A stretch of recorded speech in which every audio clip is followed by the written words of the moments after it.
शेतकरी बांधवांनो नमस्कार. पुन्हा एकदा डॉक्टर किसानच्या युट्यूब चॅनलला तुमचं स्वागत करत असताना व्हिडिओचा विषय नीट लक्षात घ्या. टोमॅटो पिकामध्ये उन्हाळी हंगामामध्ये चांगलं फळ सेटिंग करून फळावर कुठल्याही पद्धतीत तिरंगा येऊ न देणं, त्याचप्रमाणे तुटा अब्सोल्युटाचा प्रादुर्भाव होऊ न देता चांगलं सेटिंग आपल्याला कसं करता येईल त्या संदर्भात आजचा व्हिडिओ खूप महत्त्वाचा आहे. आपण या ठिकाणी ज्या शेतकऱ्याच्या प्लॉटमध्ये उभे आहोत तिथं सेटिंग सुरू झालेलं आहे. बऱ्यापैकी 50-60% सेटिंग झालेलं आहे आणि गेल्या 3-4 वर्षापासून ते उन्हाळी, हिवाळी आणि पावसाळी तिन्ही हंगामामध्ये टोमॅटोचं मार्गदर्शन ते डॉक्टर किसान कडून घेतात. त्याचप्रमाणे द्राक्षामध्ये देखील मार्गदर्शन घेतात आणि सातत्याने मार्गदर्शन घेण्यापाठीमागचं कारण देखील आपण त्यांच्याकडून जाणून घेऊ. आता सध्याचा जो प्लॉट आहे, आपण 19 फेब्रुवारी छत्रपती शिवाजी महाराजांच्या जयंतीच्या दिवशी हा व्हिडिओ घेतोय. सेटिंग आपण या ठिकाणी बघतोय, फुलांची संख्या आपण बघतोय. मग इथून पुढे आपल्याला जसंही तापमान वाढायला सुरुवात होईल तिथं सेटिंगला अडचणी येणार आणि त्यानंतर फळावर एकसारखा रंग न येणं, फळाला तिरंगा होणं, तुटा अब्सोल्युटा, फळांना डंक मारणारी माशी असेल, बऱ्याचशा अडचणी येतात. फळ चांगलं फुगवत नाही, सेटिंग चांगलं होत नाही. आता इथं जर तुम्ही बघितलंय सेटिंग तुम्ही बघू शकतात. अशा पद्धतीने सेटिंग आहे. वरती फुलं पिवळे, पूर्ण प्लॉट पिवळा दिसतोय. मग याला 100% सेटिंग करण्यासाठी आपण काय उपाययोजना करायची आहे त्या संदर्भात आजचा व्हिडिओ तुम्ही शेवटपर्यंत बघायचा आहे. त्याच्या अगोदर माझ्यासोबत जे शेतकरी आहेत ज्यांच्या प्लॉटमध्ये आपण उभे आहोत त्यांचं नाव मी जाणून घेतो. आपलं पूर्ण नाव सांगा. बाबाजी गोपीनाथ खालकर. मोठ्याने बोला. माझ्या बाबाजी गोपीनाथ खालकर, मुक्काम पोस्ट वेंडाळी, तालुका निफाड, जिल्हा नाशिक. Mobile number 9767685262. तुम्ही डॉक्टर किसानला किती दिवसापासून ओळखता? डॉक्टर किसानला मी 2022 ला फक्त व्हिडिओ पाहत होतो. 2023 पासून मी प्लॉट शेड्यूल सगळे त्यांचे थेरी घ्यायला लागलो. म्हणजे 4 वर्ष झाली. 4 वर्ष झाली. 3 वर्षापासून तर तो शेड्यूलच घेताय तुम्ही आणि त्याच्या अगोदर युट्यूब बघून काही गोष्टी करून पाहिलेलं. काय वाटलं एकंदरीत 3 वर्षापासून तुम्ही 23, 24, 25 हे 3 वर्ष पूर्ण मार्गदर्शन घेताय? 3 वर्षापासून मार्गदर्शन घेत असताना तांबाट्याचे सगळ्या गोष्टीला अनुभव म्हणजे चांगला आणि सगळ्या गोष्टी फळ उत्पादन वाढवत. तर हिवाळे तांबाटे असताना 1 बिघ्यामध्ये 1700-1800 कॅरेट माल निघाला. 20 गुंठ्यामध्ये. 20 गुंठ्यामध्ये म्हणजे एकरी आपण 3500 कॅरेट. 57 आता हा किती प्लॉट आहे आपला? हा 1 बिघा. 1 बिघा आहे 20 गुंठ्याचे. याच्यात पण आपल्याला 1700-1800 कॅरेट यावर्षी काढायचे म्हणजे काढायचे. आणि त्यावेळेस जसाही प्लॉट सुरू होईल 7, 8, 9, 10 तोडे झाल्यानंतर मी परत एकदा येईल की 7, 8, 9, 10 तोड्यामध्ये 1000 कॅरेट गेले, अजून 1200-1500 कॅरेट आपल्याला मिळणार आहे.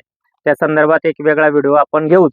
आता शेतकऱ्यांना मार्गदर्शन करायच्या अगोदर परत एक प्रश्न तुम्हाला विचारतो की ही जी सेटिंग आहे, लागवडीपासून थंडी खूप होती. आपला निफाड तालुका इथं थंडी खूप असते. मग या थंडीमध्ये झाड डेव्हलप होऊन फुलांची संख्या, फळांचं सेटिंग आणि येणारा जो रोग आहे मग त्याच्यामध्ये तुमचा लाल कोळी असेल, तुमचा करपा असेल, या रोगांबद्दल तुम्हाला आलेले वेळापत्रक आणि डॉक्टर किसानचं वेळापत्रक आणि मी नेहमी सांगतो की खर्च कमी उत्पन्न जास्त, त्या संदर्भामध्ये फक्त एका वाक्यामध्ये मला तुमची प्रतिक्रिया जाणून घ्यायची की आलेलं वेळापत्रक तुम्ही जे फॉलो करताय त्याच्यामधून तुम्हाला खरंच समाधान मिळतं का? हो, समाधान मिळतं. वेळापत्रक एकदम शेड्यूल मापात येतो. शेड्यूल जास्त खर्चिक नाही येत. आता फक्त या शेड्यूल मध्ये फक्त 2-3 हाय मॉलिक्युल आले. पण मग ती या टायमाची गरजेचे बाबा पांढरी माशी, डंक माशी, डेलिकेट झालं, इक्वेशन प्रो झालं, असे 2-3 मॉलिक्युल फक्त हाड आले. बाकी काही नाही. बाकी ते गरजेचे ते गरजेचे. मग या सेटिंग मध्ये ते गरजेचे ना. कारण बरेचसे शेतकरी सेटिंग व्हायच्या अगोदरच खूप भारी भारी पावडर मारतात. तसे नाही. पहिले ते हात एकदम हलके पोक्लेम, हे निवान, नीम याच्यावर स्प्रे होऊन गेले. तर आता तुमची काय प्रतिक्रिया आहे? तुम्ही काय सांगाल? म्हणजे डॉक्टर किसानचं ते मार्गदर्शन घेताय, तुम्ही पण प्लॉट बघताय. 2-3 वर्षापूर्वी तर शेजारीच प्लॉट होता 1 बिघ्याचा, 1700-1800 कॅरेट माल मिळवला. त्यांचा द्राक्षाचा बाग पण आपल्याकडे रजिस्टर असतो. पावसाळी टोमॅटो पण. डॉक्टर किसान टेक्नॉलॉजी म्हणजे घ्यायलाच पाहिजे. शेतकरी प्रत्येक शेतकऱ्यांनी घ्यायला पाहिजे. का घ्यावी असं का? म्हणजे त्याच्या पाठीमाग काय काय? जो शेतकऱ्याला अनुभव असतो तो अनुभव नाही भेटत आणि डॉक्टर किसान हे लावलं तर खूप चांगली सेटिंग भेटू शकते. म्हणजे आणि ती सेटिंग मिळवताना शेतकऱ्याला माहिती नाही भेटत एवढी.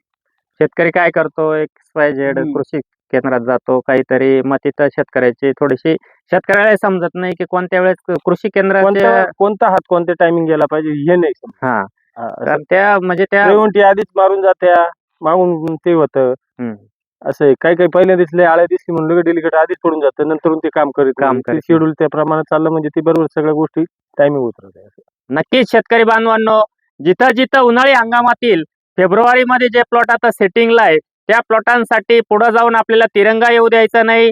त्याचप्रमाणे मोजॅक व्हायरस ज्याला आपण म्हणतो, टुटा अब्सोल्युटा ज्याला आपण म्हणतो, की पानांवर म्हणजे ती येणारी अळी असेल, त्याचप्रमाणे प्लास्टिक व्हायरस या संदर्भामध्ये सेटिंग सुरू झाल्यानंतर लिंबा आकाराचे फळं झाल्यापासून 25-30 दिवसामध्ये आपण कोणत्या 2 ते 3 फवारण्या आणि अन्नद्रव्य व्यवस्थापन केलं पाहिजे त्या संदर्भामध्ये असं सेटिंग सुरू झालं, वरती फुलांची संख्या दिसते, तिथं तुम्हाला एक फवारणी महत्वाची करायची आहे. 200 लिटर पाण्याला त्या ठिकाणी ताक ताक 5 लिटर, 200 लिटरला गूळ 2 ते 3 किलो, दालचिनी पावडर 50 ग्रॅम आणि झिंक 100 ग्रॅम असा एक स्प्रे करून घ्या. त्याच दरम्यान 2-3 दिवसांनी तुम्ही काय करा, एक फळमाशीचे ट्रॅप येतं, एक 70-80 रुपयाला ट्रॅप येतो. एकरी ते ट्रॅप 15 ते 30 पर्यंत, 15, 20, 25, 30 पर्यंत एकरी, 1 बिघ्याचा प्लॉट असेल तर एक 10-12 ट्रॅप त्या ठिकाणी लावून घ्या. आता फळाची गुणवत्ता आणि फळाची साईज वाढवायची, तिरंगा येऊ द्यायचा नाही. त्यासाठी जसंही सेटिंग सुरू होईल, सेटिंग झालं तुमचं जे फळ तुम्ही बघताय व्हिडिओमध्ये, एक साधारणतः लिंबू सुपारीच्या आकाराचं पुढचं फळ आहे, तिथून एक 7-8 दिवसांनी एक स्लरी देऊन घ्यायची. एकरी 5 लिटर 4 स्ट्रोक. उन्हाळी हंगामात एक वेगळी स्लरी तुम्हाला त्या ठिकाणी द्यायची. एकरी 5 litre 4 stroke, 50 kilo single super फॉस्फेटची निवळी, 10 किलो फेरस सल्फेट, 4 किलो गुळ. झिंक सल्फेट घ्यायचं नाही, फक्त 10 किलो फेरस सल्फेट घ्यायचं किंवा 1 किलो इड्डा फेरस त्या ठिकाणी तुम्ही त्या स्लरीमध्ये वापरू शकतात. त्यानंतर पुढची फवारणी ताक गुळची फवारणी झाली, सेटिंग चांगलं चालू आहे, फळांची आपल्याला फुलामधून फळामध्ये रूपांतर मिळायला सुरुवात झालेली आहे. त्यावेळेस तुम्हाला काय करायचंय, तिथं तुम्हाला करपा असेल, त्याचप्रमाणे फळावर येणारे डाग असतील, त्याचप्रमाणे फळाला डंक मारणारी माशी असेल, त्याचप्रमाणे फळ पोखरणारी अळी असेल, तिथं तुम्हाला इक्वेशन प्रो 100 मिली आणि डेलिकेट 100 मिली 200 लिटरला असा एक स्प्रे करा. 3-4 दिवस जाऊ द्या. 3-4 दिवसानंतर तुम्हाला पानं फ्रेश कसे राहतील, पानावर कुठल्याही पद्धतीत डाउनी मिल्डू, पावडरी मिल्डू, करपा या जीवाणूजन्य करपा असेल, या तिन्ही चारही गोष्टींचा प्रादुर्भाव आपल्याकडे येऊ नये म्हणून प्रिव्हेंटिव्ह मध्ये किंवा आल्यानंतर पण तुम्ही त्या ठिकाणी 200 लिटरला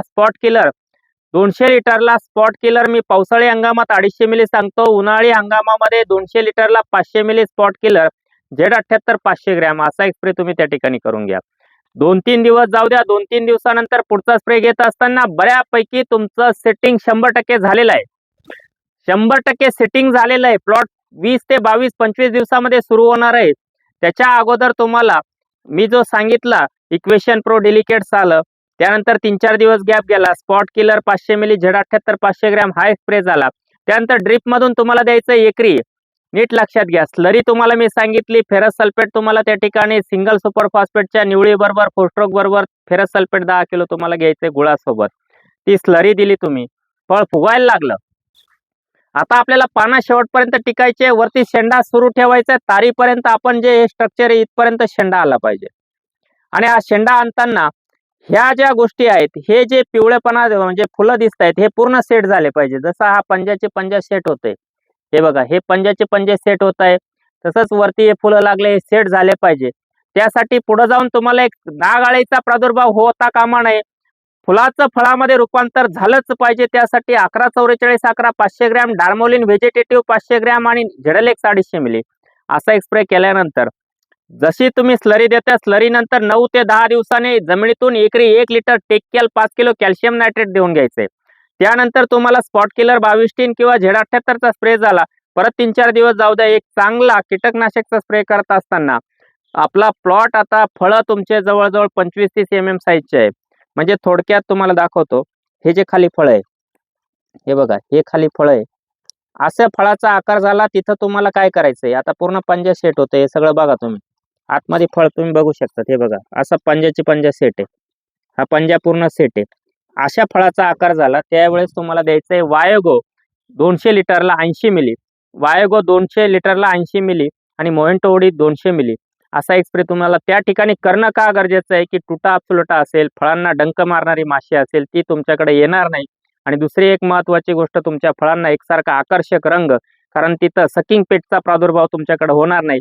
इक्वेशन प्रो डेलिकेट झालं, त्यानंतर तुम्हाला वायोगो मोएंटोडीचा स्प्रे मी 10-12 दिवसाच्या अंतराने द्यायला सांगितलं. परत एकदा 8-10 दिवसाच्या अंतराने तुम्हाला त्या ठिकाणी प्लॉट सुरू व्हायला येतोय, त्यावेळेस 200 लिटरला बायोडी 303, धनकीर्तीचा बायोडी 303 250 मिली, त्याच्यासोबत तुम्हाला फिप्रोनिल, इमिडा एकत्र कंटेन असलेलं लिसेंटा, पोलिस असेल, जंप असेल, यापैकी कुठलं एक 40 ग्रॅम आणि एखादं चांगलं सीवीड घेऊन ती फवारणी तुम्हाला त्या ठिकाणी करणं गरजेचं असेल.